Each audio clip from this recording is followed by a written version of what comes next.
In today's policy meeting, the Federal Reserve adhered to expectations by maintaining unchanged interest rates, thereby keeping the federal funds rate's target range at 5.25 to 5.50%. This decision, following the conclusion of the two-day meeting on Wednesday, is seen by many as marking the potential end of the central bank's rate hike cycle. The announcement not only reflects the culmination of efforts to combat the most intense inflation in 4 decades, but also hints at a forthcoming shift toward rate cuts in the coming year. Federal Reserve Chair Jerome Powell stated during the press conference, "We will make decisions about the extent of any additional policy firming and how long policy will remain restrictive based on the totality of the incoming data, the evolving outlook, and the balance of risks.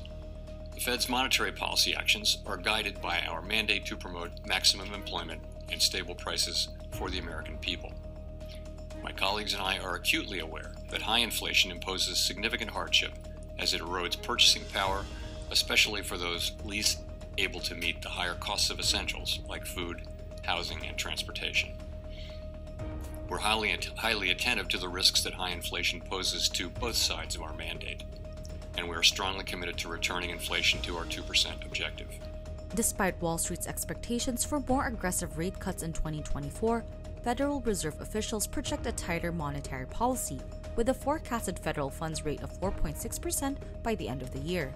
This is seen as a potential conclusion to the central bank's aggressive rate hiking cycle aimed at curbing inflation. The Fed's recent decision to maintain its benchmark rate reflects a third consecutive pause, with forecasts suggesting a possible shift to rate cuts in early 2024 amid cooling inflation and a slower job market.